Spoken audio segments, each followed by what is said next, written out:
Hello everyone, this is R. K. Ranjan and welcome back my YouTube channel Streammate English Adda. In today's video, we will learn how to solve narration part second. Okay? So दोस्तों आज मैं आपको part 2.0 बताने वाला हूँ। इससे पहले वाली वीडियो में यानी कल के वीडियो में मैंने पार्ट 1.0 बता दिया था। यानी नरेशन का जो बेसिक क्लास है वो कल मैंने बता दिया है।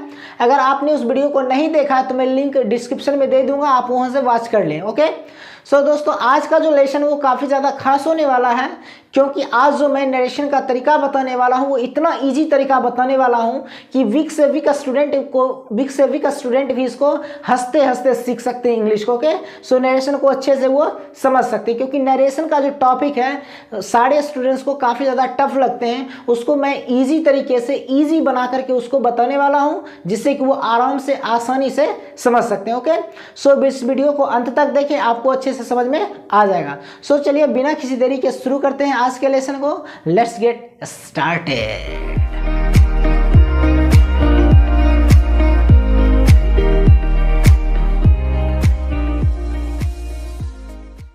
सो दोस्तों चलिए देखते हैं आज के इस लेसन को। ओके गाइस, तो गाइस सबसे पहले क्या देखना है कि ये जो पार्ट है वो क्या है, पार्ट सेकंड है। ओके गाइस, यानी पार्ट 2.0 है। ये क्या है, कल इससे पहले मैंने कल वाले वीडियो में पार्ट 1.0 बता दिया था।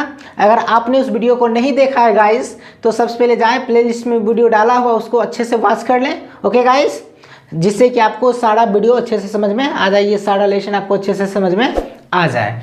तो देखिए गाइस, लेवल 2.0 में क्या सीखेंगे, तो गाइस सबसे पहले देखना है कि लेवल 1 में जो हम लोग सीखे थे, लेवल 1.0 में जो हम लोग सीखे थे वो सीखे थे अफर्मेटिव और नेगेटिव सेंटेंस को डायरेक्ट से इनडायरेक्ट कैसे बनाएंगे, नरेशन कैसे बनाएंगे। ओके और आज का जो लेसन है वो क्या है, लेवल 2.0 है और इसमें आज हम लोग सीखेंगे इंट्रोगेटिव और इंट्रोगेटिव निगेटिव का इनडायरेक्ट कैसे बनाएंगे। ओके नरेशन कैसे बनाएंगे, तो चलिए देखते हैं।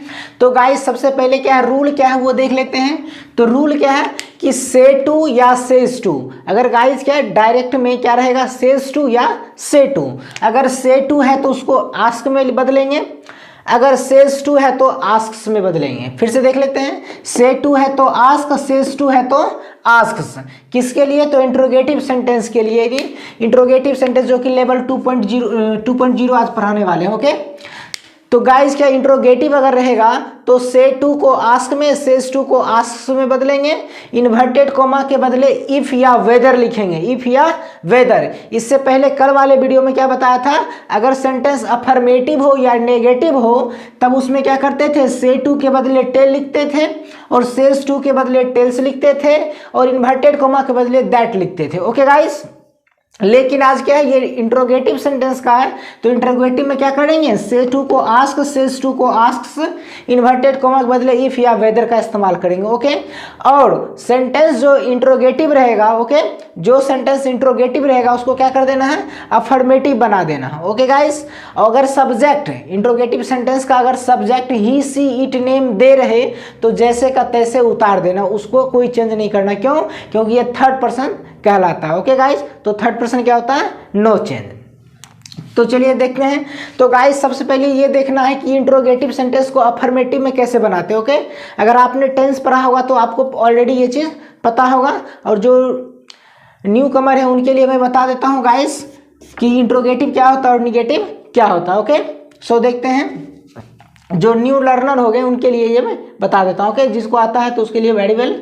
तो देखिए गाइस क्या है, क्या वाला सेंटेंस, यानी क्या वाला जो सेंटेंस होता है उसको बोलते हैं इंट्रोगेटिव सेंटेंस। ओके गाइस क्या होता है कि इंट्रोगेटिव जो सेंटेंस होते हैं वो दो तरह के होते हैं, एक होते हैं यस नो इंट्रोगेटिव, एक होते हैं स्टेटमेंट वाले इंट्रोगेटिव। ओके जिसका आंसर यस या नो में दिया जाता है उसको बोलते हैं सिंपल इंट्रोगेटिव या कह सकते हैं सिंगल इंट्रोगेटिव, और जिसमें WH वाला रहता है जिसका आंसर जो होता है वो कुछ स्टेटमेंट में दिया जाता है उसको बोलते हैं डबल इंट्रोगेटिव। ओके तो देखिए क्या है, इंट्रोगेटिव सेंटेंस अगर क्या रहेगा, विल यू गो, जैसे क्या है will you go, question mark लगा हुआ है। तो इसका जो अफर्मेटिव बनाएंगे क्या करेंगे, यू विल गो, यानी जो जिसमें सबसे पहले हेल्पिंग वर्ब लिखा रहेगा उसको बोलेंगे इंट्रोगेटिव सेंटेंस, क्या वाला, या फिर यस नो इंट्रोगेटिव उसको बोलते हैं। ओके, जिसका हेल्पिंग वर्ब आगे रहता है उसको क्या बोलते हैं, यस नो इंट्रोगेटिव। तो इसका अफर्मेटिव क्या हो जाएगा, यानी सब्जेक्ट पहले लिखेंगे उसके बाद हेल्पिंग वर्ब लिखेंगे, तो क्या हो जाएगा, यू विल गो। यानी गाइज होता है क्या, इंट्रोगेटिव में करना क्या है, जो सेंटेंस क्या रहेगा, यानी हेल्पिंग वर्ब पहले लिखा रहेगा और सब्जेक्ट बाद में लिखा रहेगा, उसको सीधा करना। ओके गाइस, क्या करना, सीधा करना। सीधा करने का मतलब क्या हुआ कि पहले सब्जेक्ट देन वर्ब का इस्तेमाल करेंगे या हेल्पिंग वर्ब का इस्तेमाल करेंगे। तो देखिए क्या दूसरा क्या है, जैसे लिखा हुआ did you go, did you go interrogative है, तो इसका अफर्मेटिव क्या बनेगा, यू वेंट, क्योंकि डिड लगा हुआ है तो डिड क्या है, सिंपल पास्ट है। नहीं, सिंपल पास्ट में इंट्रोगेटिव में क्या होता है गाइस, डिड का प्रयोग किया जाता है। तो जब इसका अफर्मेटिव बनाएंगे तो अफर्मेटिव क्या होता है, subject plus V2 plus object.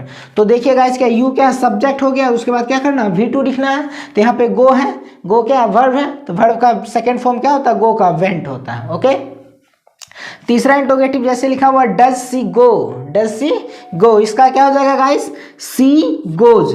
अब देखिए जिसमें डू या डज लगता है उसको बोलते हैं सिंपल प्रेजेंट या प्रेजेंट इंडेफिनिट। और प्रेजेंट इंडेफिनिट का क्या होता है गाइस, अफर्मेटिव का जो फॉर्मूला होता है वो क्या होता है, सब्जेक्ट प्लस V1 या V5, सब्जेक्ट प्लस V1 या V5 प्लस ऑब्जेक्ट। तो देखिए सब्जेक्ट क्या है, सी है, तो सी के साथ क्या होता है, V5 का इस्तेमाल होता है। ओके गाइस, जब थर्ड पर्सन सिंगुलर नंबर हो, he she it name, he she it name, तब वहाँ पे क्या होता है, V5 का प्रयोग किया जाता है। V5 का मतलब क्या होता है, तो जिस वर्ब में एस या ES लगा रहे। ओके गाइस, जिसमें एस या ES लगा रहे उसको क्या बोलते हैं, V5। अब यहाँ पे एक चीज़ यहाँ पे मैं बता देता हूँ आपको, ये टेंस का पार्ट है फिर भी मैं बता देता हूँ आपको कि वर्ब में एस कब लगता है और ES कब लगता है। ओके, ये चीज़ बहुत कम स्टूडेंट्स को पता होगा कि वर्ब में एस कब लगता है, ES कब लगता है। ओके गाइस, तो चलिए मैं आपको बता देता हूँ, फटाक से देख लेते हैं गाइस, एस या ES। ओके, 1 2 3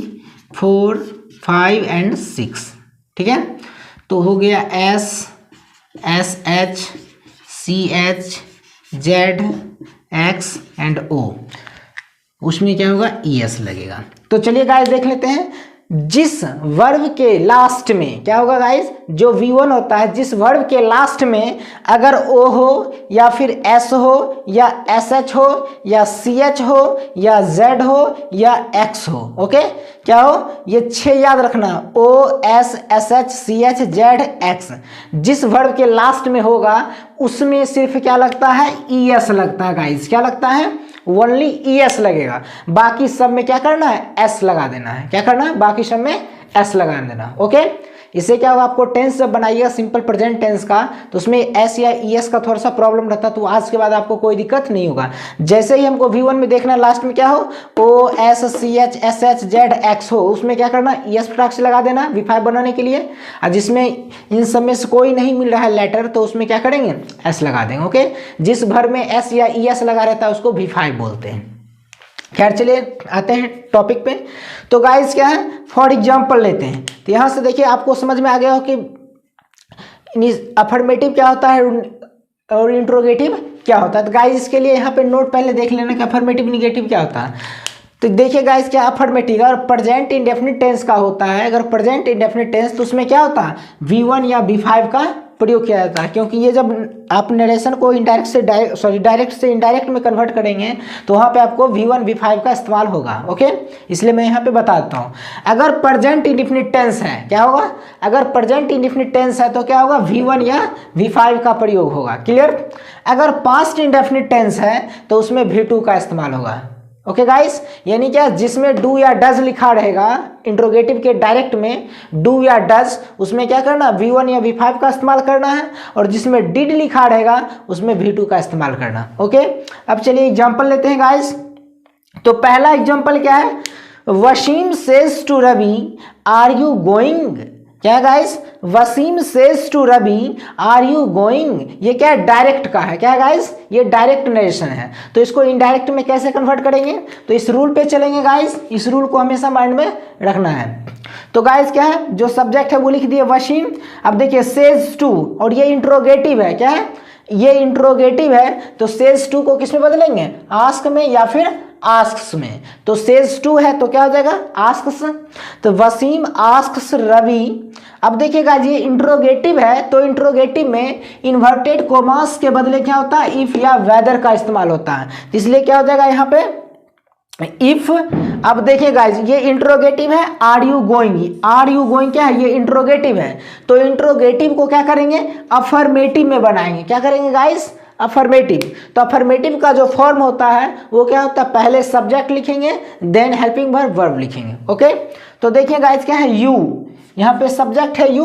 ओके तो यू कौन सा पर्सन है गाइज, सेकंड पर्सन है। इससे पहले कल वाले वीडियो में मैंने बता दिया था 1 2 3 बाय सन, यानी बेटा नंबर 127 कल बताए थे।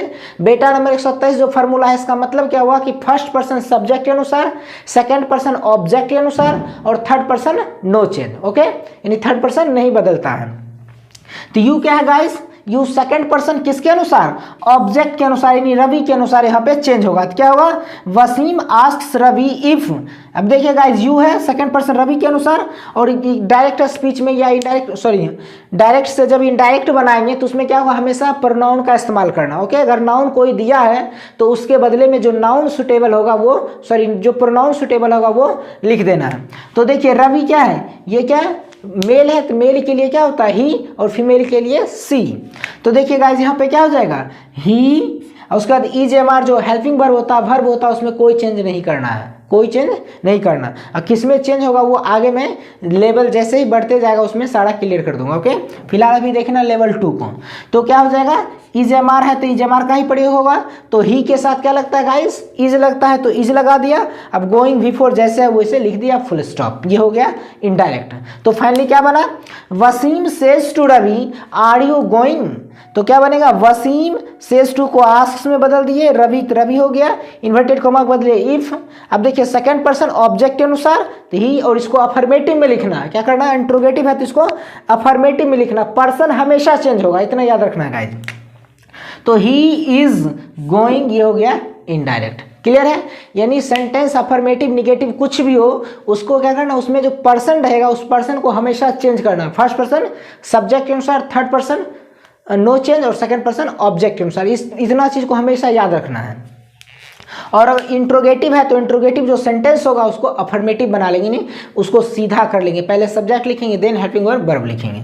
दूसरा एग्जांपल है guys, Sachin says to Dhoni do you like pizza. यानी क्या हो गया guys, Sachin says to Dhoni, Sachin Dhoni से कहता है डू यू लाइक पिज्जा, क्या तुम पिज्जा पसंद करते हो।